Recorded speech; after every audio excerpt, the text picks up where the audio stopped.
మాజీ మంత్రి తెలుగుదేశం పార్టీ నాయకులు పొంగూరు నారాయణపై తీవ్రస్థాయిలో విరుచుకుపడిన మాజీ మంత్రి నెల్లూరు నగర ఎమ్మెల్యే అనిల్ కుమార్ యాదవ్ నారాయణ ఎలక్షన్ టైంలో మాత్రమే కనిపిస్తాడని తర్వాత అమెరికాకు జంప్ చేస్తాడని ఎద్దేవా చేశారు. 200 కోట్ల ప్యాకేజీతో ఎలక్షన్ కు వస్తున్నాడని అన్నారు. ప్రతి విద్యార్థి మీద 10 రూపాయల ఫీజు రూపంలో బాధితే ఆ 200 కోట్లు వస్తాయని, ఆ డబ్బులతో విచ్చలవిడిగా పంచి గెలవాలని చూస్తున్నట్లు అనిల్ ఆగ్రహం వ్యక్తం చేశారు.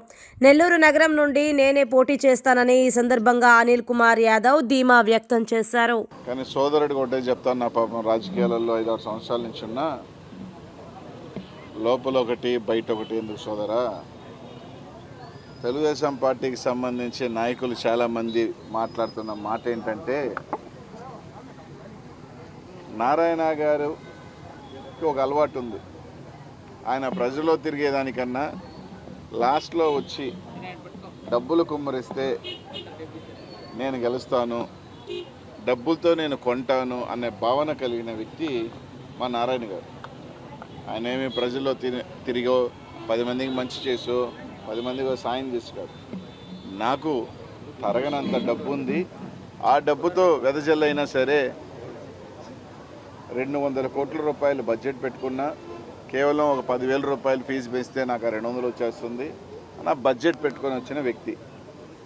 ఆ బడ్జెట్లో భాగంగానే వాళ్ళ తెలుగుదేశం పార్టీ నాయకులు చెప్పిన సమాచారం ఏంటంటే 30 కోట్ల రూపాయలు మీ అధినాయకుడికి ఇచ్చాడని, నీ కష్టార్జితానికి నీకు 20 కోట్ల రూపాయలు మాట్లాడుకున్నారని, మొత్తానికి హోల్సేల్గా ఒక ప్యాకేజు నీకు 20 పైన 30 మాట్లాడుకున్నారు అని తెలుగుదేశం పార్టీ నాయకులు చెప్తున్నారు.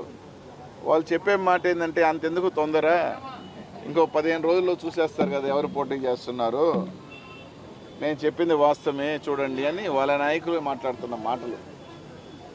సో ఎలాగో పండగ లేకపోతే జనవరి ఎండింగో లేకపోతే ఫిబ్రవరి 15 కాబట్టి మీ ఎవరు టెన్షన్ పడాల్సిన అవసరం లేదు. నెల్లూరు నగరం నుంచి అనిల్ కుమార్ యాదవ్ ఉంటాడు. ఎందుకంటే నామినేషన్ పేపర్ మీద దీని మీద బొమ్మ ఉంటుంది. కానీ మీ బొమ్మ ఉంటుందా లేదా అన్నది మాత్రం, బొమ్మ ఉండే పనే లేదు. బొమ్మకు సంబంధించి ఎవరికి అందాల్సింది వాళ్ళకి అందేసింది.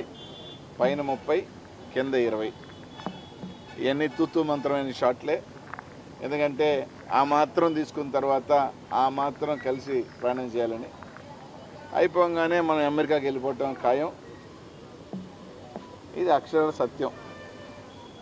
మీరు కావాలంటే ఈరోజు ఏమైనా మాట్లాడుకోవచ్చు, ఇబ్బంది లేదు. రేపు మాట్లాడచ్చు, ఇబ్బంది లేదు. కానీ ఫైనల్గా 15 రోజుల నెల రోజుల